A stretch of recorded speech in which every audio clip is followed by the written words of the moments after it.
Well, tonight, CBS will air the Kennedy Center Awards. One of the honorees is a very familiar face in South Florida. Gloria Estefan is the first Cuban-American honoree. The legendary singer sat down with CBS This Morning anchor Nora to look back on her life and her career. Good morning. Marilyn, sir? Everything good? Okay. Before the arenas, awards, and adoration of fans throughout the world, Gloria Estefan was born into the uncertainty of the late 1950s and rise of the Cuban Revolution. What do you remember about Cuba? Not much. I do remember, though, when my father, right after the revolution that he was jailed, I remember going to the jail with my mom and my grandmother to visit him. A police officer under dictator Fulgencio Batista, Estefan's father, Jose Fajardo, was jailed after Fidel Castro came to power. They let them go 3 months later. After moving his family to the United States, Estefan's father went to work with the U.S. military. Your father worked for the CIA, right?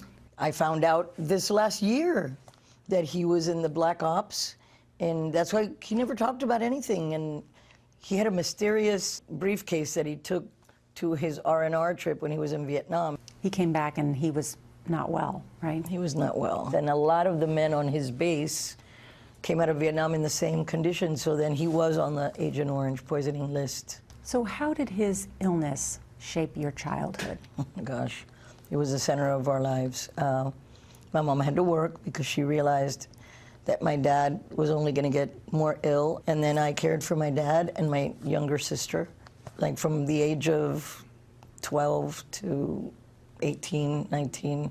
It was him. You said that music was your escape. It was my catharsis, my everything. And before long, music would change her life. Talk about the day you met Emilio. Oh my gosh, I'll never forget that day. One of the guys from my brother's school wanted to put a band together. So in comes this man carrying an accordion and wearing very short shorts. Emilio in short shorts and an accordion. Yes, he looked naked. A few months later, my mom dragged me to a wedding, and I walk in, and then I see the guy playing Do the Hustle on the accordion, and I go, I know this guy. I remember him, and then we bumped into each other in a doorway, and he said, "You're that girl."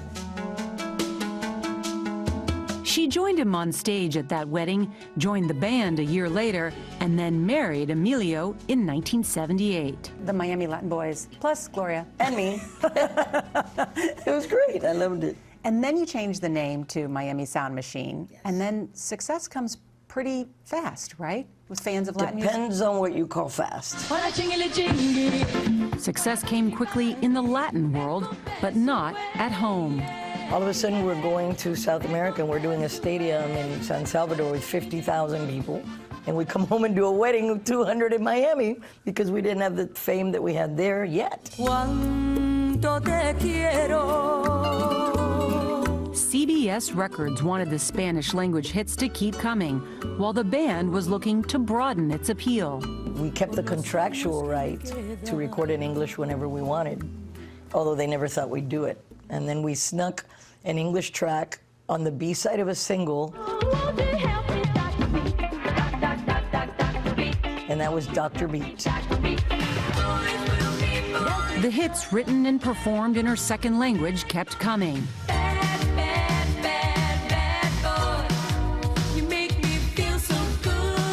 Whether dance numbers or heartfelt ballads, Estefan stepped into the zeitgeist of popular music of the 1980s. Anything for you, though you're not here.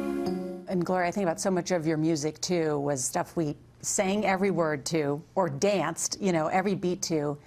And then 1990. Ugh, not a fun year. No, and that bus crash. Yeah. Well, ahead at 6, Gloria opens up about those terrifying moments on that tour bus and the difficult road to recovery. And don't forget to catch the Kennedy Center Honors tonight at 9 right here on CBS 4.